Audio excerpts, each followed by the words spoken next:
This is a story for Ethan McGwynn. It's called The Brave Tin Soldier, and it's by Hans Christian Andersen. A little boy was once given a box of 25 tin soldiers as a gift. They wore smart uniforms and proudly shouldered their guns, and the little boy was very pleased with them. Only one of the tin soldiers wasn't quite perfect, for he had just one leg. He and his brothers had all been made from the same tin spoon, and there hadn't been quite enough metal to finish him off. Still, it was because he stood out as being special that the little boy put him to stand guard at the gates of the toy castle, instead of keeping him in the box with the others. The tin soldier was very honoured to have been given an important duty, and he stood to attention, staring straight ahead. His gaze landed on a beautiful tiny doll whom the boy had placed in the open castle doorway. She was made of the very best plastic and wore a ballet dress of thin muslin tied at the waist with a shiny blue ribbon. She held both her arms gracefully over her head, and she balanced beautifully on one leg, for just like the tin soldier, she had one leg missing. Well, in actual fact, that wasn't the truth. The girl's other leg was extended out behind her because she was a dancer, but the tin soldier wasn't in a position to see it. That would be just the wife for me, the tin soldier thought at least 10 times every day. But the tin soldier dared not go and tell the girl of his love for her, for he was on duty. One morning, the tin soldier was unexpectedly relieved of his post. A sudden breeze blew through the open window, causing the curtains to flutter and knocking the soldier right off his feet and over the windowsill. Down he tumbled through the air until he landed headfirst on the pavement. The tin soldier didn't cry out, for he was brave-hearted in the face of danger, not even when big drops of rain began to bombard him from above. So this is what it feels like to be out on the battlefield, the brave tin soldier thought. Eventually the rain stopped falling, and two keen-eyed boys came along and spotted the tin soldier among the puddles. The boys quickly folded some newspaper into a boat, popped the tin soldier into the middle, and set him afloat in the rainwater that rushed down the gutter at the side of the street. They ran alongside the boat as it swirled along, cheering it on its way delightedly.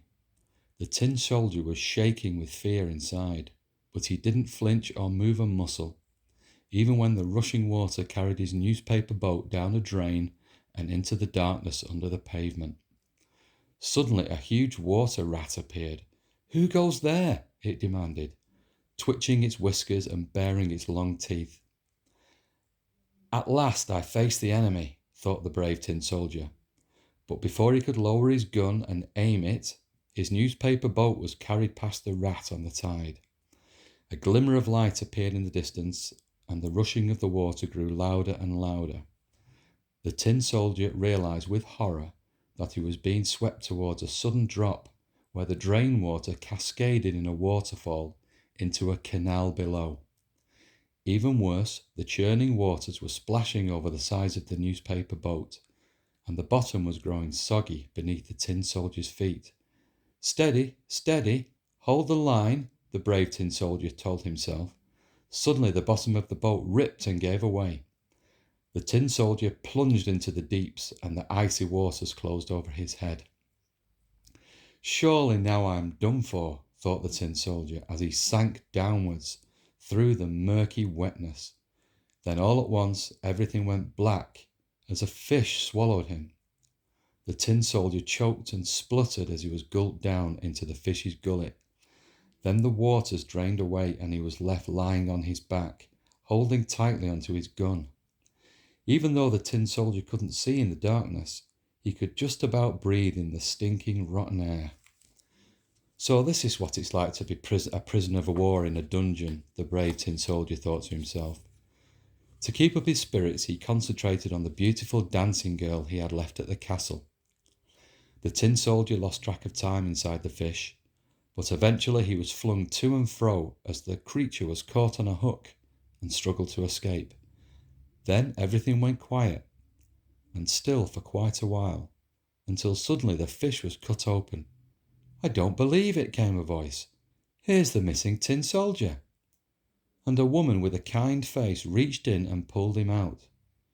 She gave the brave tin soldier a shower under a running tap, carried him into the drawing room, and set him back in his old position outside his very own castle.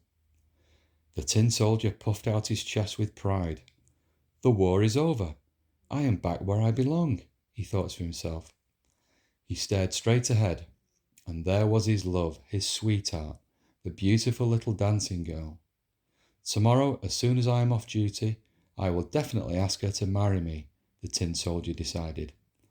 But then he felt an icy wind around his ankles, and a breeze coming through the window once more swept him off his feet and into the air.